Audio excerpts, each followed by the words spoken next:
everyone to another hotel review. I'm your hotel critic, Caleb Kent, and I'm a multi-hobbyist here on YouTube.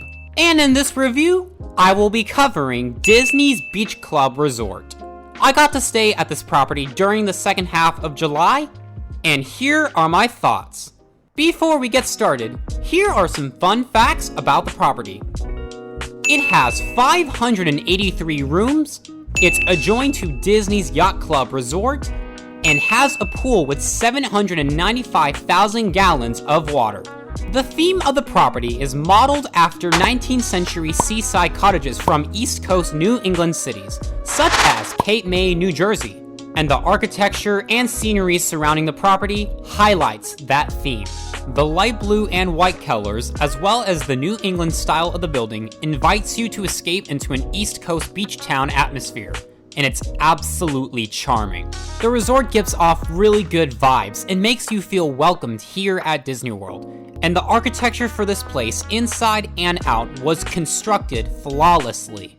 Before I get into it all, I just want to clarify that I will be talking strictly about the main property in this video, which means Disney's Beach Club Villas will not be talked about, as that is a Disney Vacation Club resort that's an extended part of this property, so I'll cover my thoughts on that another day.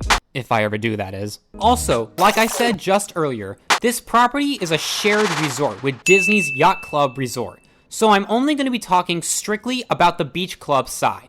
And now, let's begin the review. When you pull up into the front of the resort, you will admire the road over, as you cross over a river with some subtle beach design to the fencing. But when you arrive at the front, the amazement settles in. You will find yourself astounded by the detail and structure of the building, including the overhead for the lobby driveway. And then when you step inside the lobby to check in, you will be welcomed by a 2-story atrium with soothing beige-colored walls and white seaside structural supports. And even though it may not compare to the other resorts' lobbies that I've seen, it definitely makes you feel at home here. It's very warming to your arrival here, and to add on to it, there are a lot of nods to the beach with the hotel's decor, especially with the chandelier, sconces, and carpet.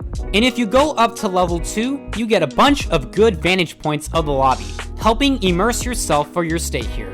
It's very delightful to look around and take in the theme of the place.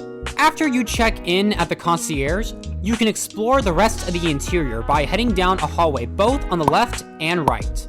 On the side leading towards the hotel's main pool, you enter a hallway with windows overseeing the lobby courtyard, and pass by some dining options.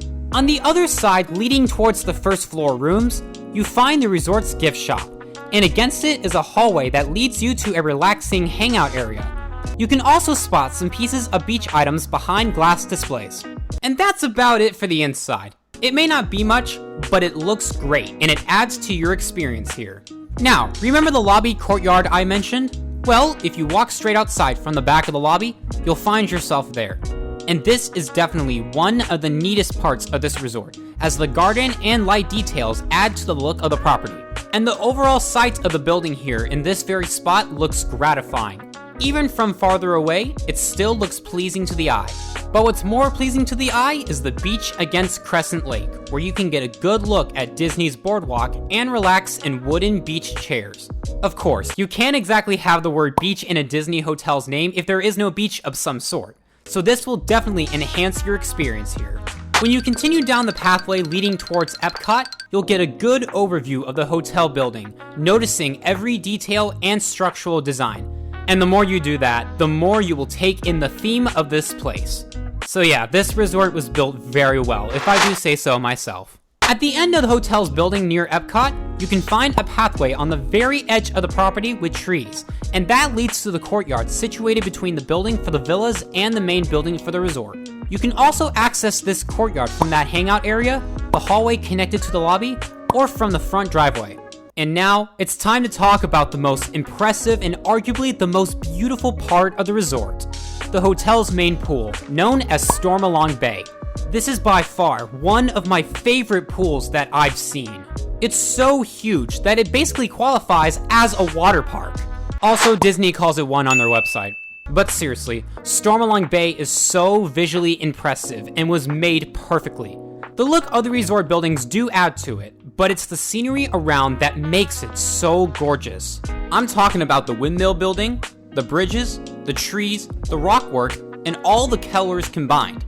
There's even a small lazy river and a beach-style pool with sand, and it has an opening underneath the outside pathway leading down into Crescent Lake. But the actual main pool itself here at Stormalong Bay is gigantic! And like I said in the beginning of the video, the pool has 795,000 gallons of water. And the more you walk around here and walk over the pools on the bridges, the more you will be immersed into a very deluxe beach hotel found on the East Coast. Oh yeah, you can also rent cabanas here. I swear, this pool is nothing but beautiful and so nicely formulated. That being said, I did not swim in it, but I will make sure that I do when I stay at the yacht club. There's also Shipwreck Pool besides Stormalong Bay, where if you walk up, you can take a water slide that ends up into the pool in Stormalong Bay. It also looks very sick.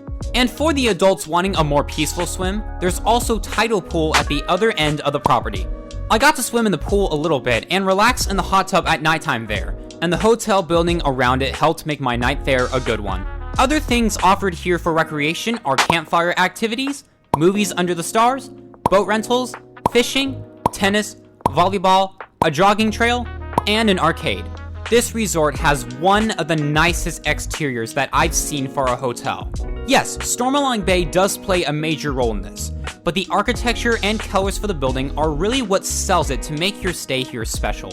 No doubt you will get lost in the immersion of the resort, and you'll enjoy it. When it comes to dining, you have a few options. Remember that gift shop next to the lobby? Well, it doubles as the property's mobile order restaurant under the name Beach Club Market Club. And all of the items here are pretty average. On the other side of the lobby is Cape May Cafe, a relatively costly character breakfast buffet and casual dining. Didn't eat there, but it looks neat. Continuing down the hall to the pool is Martha's Vineyard, a lounge bar that can double as a hangout area for earlier in the day. Right outside Stormalong Bay is Beaches and Cream Soda Shop, a lunch and dinner restaurant that isn't really expensive for Disney. I actually considered that option, but could not make the time for it.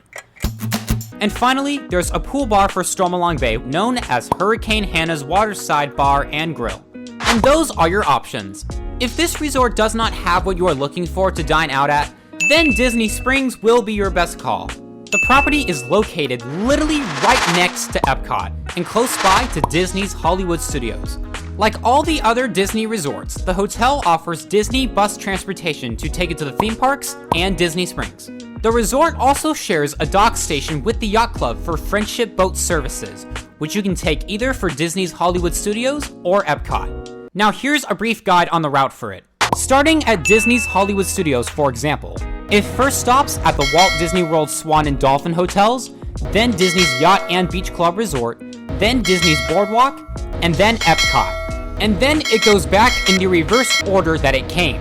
As relaxing of a ride as it is to use the friendship boat, in my opinion at least, it will not be very necessary for Epcot since the property is right over there. Now, I'd say it's worth it for Disney's Hollywood Studios. However, you could also use the Disney Skyliner from Epcot's International Gateway entrance to get there, if you think that it would be better time-wise. Whatever method you decide to take to get to your destination, it should not be any hassle, or at least, not very much. And now, it's time to talk about the rooms. The elevators here are noticeably older looking, but it fits with the theme, so nothing bad about it. But on your way to your room, you'll be endeared by the carpet with an attractive ocean design. As you make your way through the hallway and step inside your room, you will be met with a homey yet luxurious place to settle into. While it is more simple in terms of design, it works great for what this resort is themed to. It's very peaceful and relaxing, and the wallpaper surrounding the room makes you feel at home while at Disney. And that's not a downside for the resort, because you will spot pictures of Mickey and friends in the room to give it that classic Disney resort feel. And that's actually something I like about the room, in that it has luxury in a way that balances a Disney vibe and a mature vibe. It's got a seaside cottage feel to it, but it still feels like a beachside hotel on the eastern coast. I would argue the best thing about this room is that it's elegant in a way that alleviates you. There's no doubt that being at Disney can be stressful, so it's good that guests staying at this resort can return to a room that winds them down very easily. And the very subtle parts about the room are really what contribute to that vibe. The bathroom is pretty admirable in my opinion. The wallpaper around the sink area gives it a feel for an inn next to the shore, and the material for the counter and wood only emphasize that further. And the shower here actually looks nice with the tile wall design. It's a good tone to have to add to the room's luxury, and that even includes the light ocean blue wall. And then there's, of course, the balcony. For those that haven't taken note of the resort's exterior, most rooms here have small balconies that are as wide as the door to it, and they don't extend out very far. And then there's also patios for the rooms on the first floor. But for most of the balconies, you can still step outside, of course, but they're not like the ones where they have chairs to sit down on. But some rooms do have a whole balcony, and you can request for a room that has one, which is what I did. I reserved a water view room, and it was nice to see the lake and building. And no matter the size of your balcony or patio, it's going to be refreshing to step outside anyway. The room may not be as exciting to some people, but I liked it a lot. It's very calming, quite lavish, and it's got charm to it.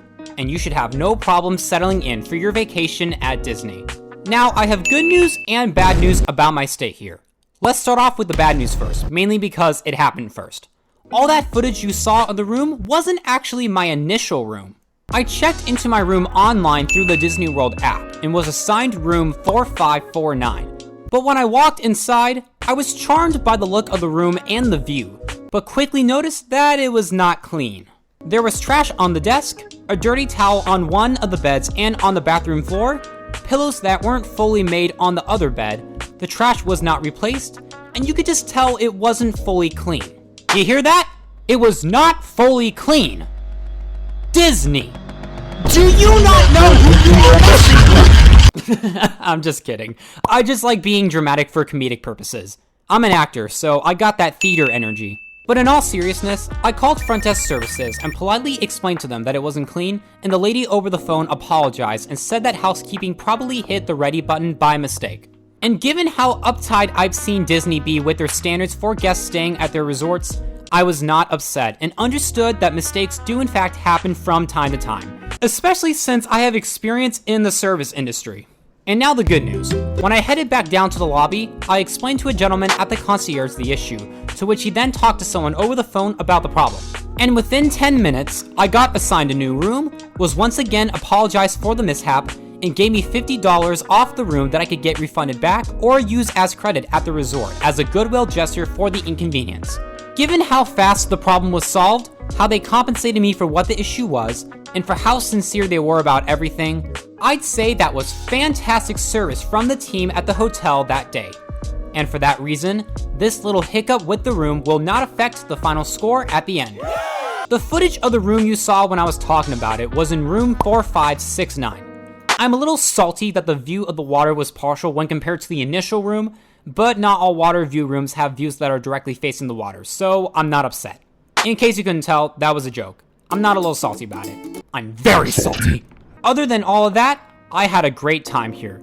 This property is expensive to book, but when you are staying at a deluxe Disney World hotel, it's not going to be particularly shocking. But overall, this place was a very beautiful and dazzling resort to stay at, and you can bet that you will also come to find that about this property if you stay here. In conclusion, if you are looking for a Disney World Resort property with luxury, exceptional architecture, very close proximity to Epcot, and just a beautiful place to stay at with a balance of some simplicity, this will be a good option. But if you are on a tighter budget or this just isn't your vibe, then I'd recommend checking out the other Disney Resort hotels here. This resort has a lot of things to it that gives it the recognition that it has and the praise that it receives, and I can definitely see why that is. The color choices for the building, the subtle details everywhere, and the rooms that make you feel at ease make your stay here something special. It's no wonder this resort is a fan favorite to some Disney fans. I now have only 3 more properties to check off here at Disney World in total, and I cannot wait to come back to review the villas here one day. Hopefully. If there's one thing I regret about my stay, it's not taking a swim in the pool at Stormalong Bay. But I'll do that when I stay at and review Disney's Yacht Club Resort. But even without soaking in the sun at Stormalong Bay and that hiccup I had with the room, I had a good experience here. This resort is ravishing inside and out and has a great aesthetic all around. And I guarantee anyone staying here will very much enjoy this place as much as I did, if not more. And so, after everything I've said, Disney's Beach Club Resort gets a final score of 93 out of 100. Thank you for watching this hotel review, and I will catch you all next time. If you enjoyed this video, consider checking out other content that I've made, and don't forget to like, subscribe, comment, and share, but only if you want to. Over and out.